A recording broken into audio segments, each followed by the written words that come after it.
नमस्कार दोस्तों and hello everyone. आशा कि आप सभी लोग सुखी और स्वस्थ होंगे। तो आपके लिए कुछ अपडेट्स हैं एंड कुछ डाउट्स थे आपके जो आंसर करने वाला हूं मैं आज की इस वीडियो में। कोशिश करूंगा कि उनको अच्छे से अच्छा एक्सप्लेन कर पाऊं एंड कुछ एक बच भी जाते हैं तो भी आप कमेंट करके बता दें, क्योंकि कमेंट पढ़ के ही जो डाउट आते हैं उनको ही आंसर किया जाता है। तो ये आपका डीजीपीएम से लेटर आने शुरू हो गए हैं। हवलदार की पोस्ट के लिए जो आपका एग्जाम हुआ था, एमटीएस एंड हवलदार 2022 का एग्जाम था, उसका रिजल्ट आ चुका है अभी 18 तारीख को। एंड उसी के बेस पे आपका यहाँ आगे प्रोसेस हो रहा है।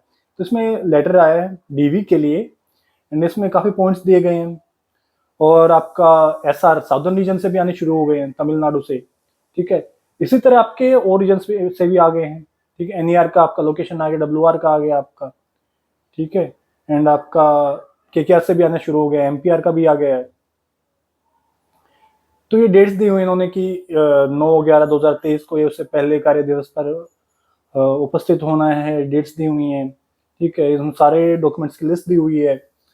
पासपोर्ट साइज फोटोज लेके जाने हैं एंड आपकी करेक्टर सर्टिफिकेट लेके जाने हैं 2 डिफरेंट गजेटेड ऑफिसर से। ठीक है, 2 अलग अलग ही बनेंगे। और 3 अटेस्टेशन फॉर्म भर के लेके जाने हैं। और अगर आपके गजेटेड ऑफिसर से करेक्टर सर्टिफिकेट भी 3 अलग अलग बन जाए तो बहुत ही अच्छी बात है। ठीक है, आधार कार्ड, वोटर आईडी कार्ड, ये सब लेके जाने हैं आपको। मेट्रिकुलेशन सर्टिफिकेट जिसमें आपकी डेट ऑफ बर्थ वगैरह मेंशन हो। SC ST OBC के सर्टिफिकेट जो भी आपके पास हैं वो लेके जाएं। अब एक क्वेश्चन ये आ रहा है कि नाम में किसी का एरर है तो क्या होगा। ठीक है, देखिए नाम में एरर अक्सर हो जाता है जब आप फॉर्म फिल करते हैं। बट जो आपके सभी डॉक्यूमेंट्स में, 10th में, 12th में या बाकी अदर डॉक्यूमेंट्स में, आधार कार्ड वगैरह में सेम वही नाम होना चाहिए। मेनली आपका जो 10th के सर्टिफिकेट में है ना, वो नाम होना चाहिए।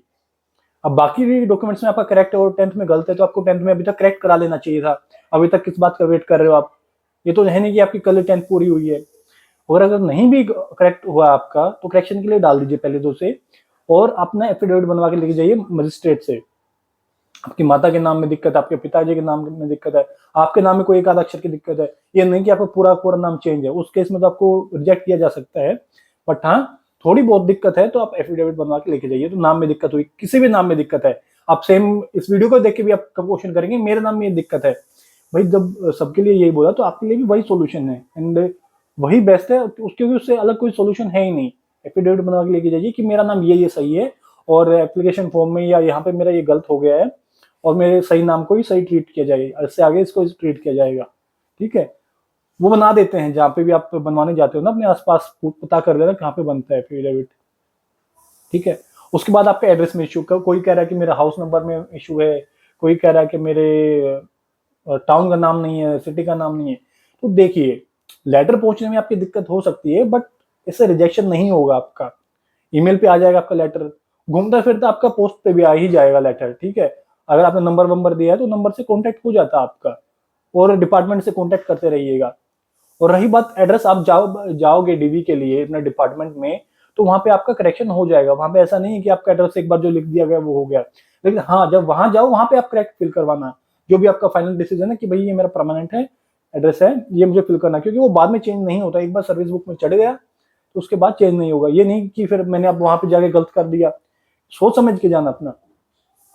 ठीक है, और रही बात फिर से आप ओबीसी सर्टिफिकेट्स के लिए बात कर रहे हो, तो जैसे कि आपका ये आया था आई थिंक केरला रीजन से, इनकम टैक्स से, तो इसमें लिखा हुआ था कि आपका ओबीसी का कब का चाहिए एंड ईडब्ल्यूएस का कब का चाहिए।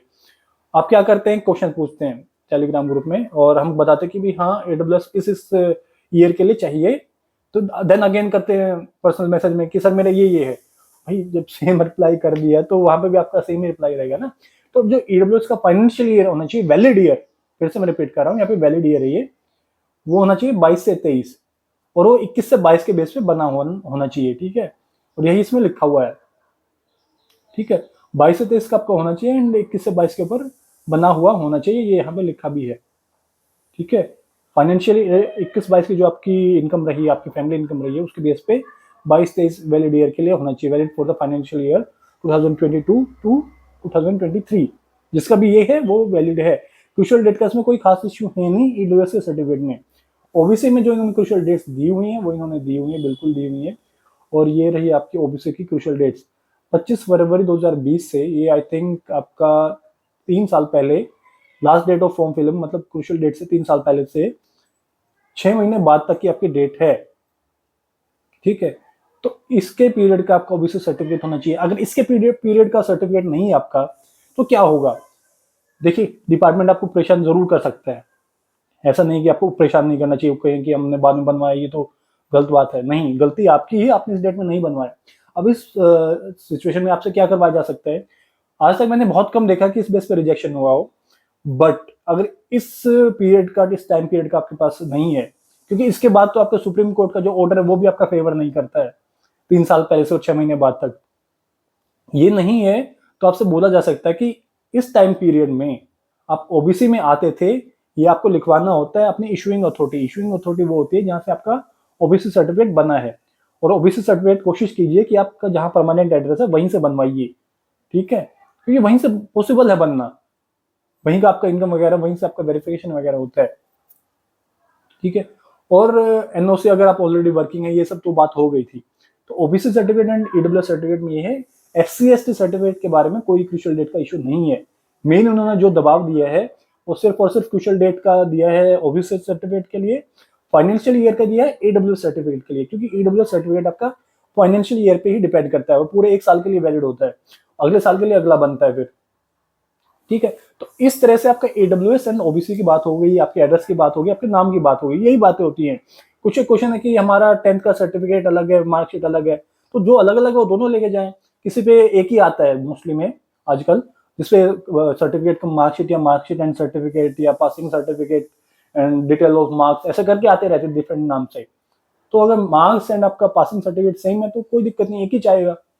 और डॉक्यूमेंट्स क्या हैं? डॉक्यूमेंट्स आपका नोटिस में दिए हुए हैं, उसके रिगार्डिंग सेपरेट वीडियो भी आ जाएगी, ठीक है। ये डाउट्स आपके सारे आंसर हो गए आई थिंक। फोटोग्राफ वगैरह मेरा पुराना था, अब नया है, कोई दिक्कत नहीं, जो आपके पास पुराना अवेलेबल है वो है तो ठीक है, नहीं तो अब नया लेके जाए, क्योंकि लेटेस्ट ही लगता है, ठीक है। पहले मैं मोटा था, अब मैं पतला हो गया हूँ, कोई इशू तो नहीं होगा। देखिए, इशू नहीं होता है, कभी कभी डाउट होने पर वो रिवेरिफिकेशन करवा लेते हैं, आपको ज्यादा ही डिफरेंस आ रहा है, ठीक है। हाँ, कुछ एक ये है कि भाई मेरे कमीशन कॉपी में मैंने कुछ अलग लिख दिया था, यहाँ अलग लिख दिया था, मतलब एड्रेस में अलग लिख दिया था, नाम में अलग लिख दिया था, माता का नाम अलग लिख दिया था, तो उसमें थोड़ा दिक्कत हो सकती है, आपको रिवेरिफिकेशन के लिए बुलाया जा सकता है। एक डाउट ये था कि मैंने पहले भी आंसर किया था कि भाई मेरी कमीशन कॉपी में जल्दबाजी में जो इन्विजिलेटर था उन्होंने ही एड्रेस लिख दिया था, बाकी डिटेल्स मैंने लिख दी थी, कुछ ऐसा क्वेश्चन था कि कमीशन कॉपी में कुछ डिटेल्स उन्होंने भरी थी, कुछ मैंने भरी थी, तो वो डिटेल्स प्योरली आपकी हैंड राइटिंग मैच करने के लिए होती हैं। इनकेस वहाँ पे मिसमैच पाया जाता है तो आपको परेशानी हो सकती है, आपका प्रोसेस लेट हो सकता है, बट जेन्युइन कैंडिडेट्स की ज्वाइनिंग हो जाती है। मैंने आज तक नहीं देखा किसी जेन्युइन कैंडिडेट को डिबार किया गया हो या जॉब नहीं दी गई हो, अनटिल अनलेस उनके डॉक्यूमेंट्स में कोई सीरियस दिक्कत है, उन्होंने कोई डॉक्यूमेंट ही नहीं प्रोड्यूस किया है, तो फिर प्रॉब्लम हो जाएगी, ठीक है। इस साइड आपके आंसर हो गया आई थिंक, एंड कुछ बच जाता है तो फिर कमेंट कीजिए, और सेम डाउट को प्लीज कमेंट मत कीजिए कि हाँ भाई मेरा ये है, मेरे में क्या हुआ, सेम आपके में भी एप्लीकेबल है, ठीक है। ये तमिलनाडु से आने शुरू हो गए हैं आपके लेटर्स, ठीक है। एंड ये डिपार्टमेंट है मिनिस्ट्री ऑफ टेक्सटाइल, ये डेट भी दी हुई इन्होंने 15 नवंबर से पहले पहले, आई थिंक उसके बाद जो भी रोजगार मेला होगा उसमें इनको ज्वाइनिंग वगैरह भी दी जाएगी।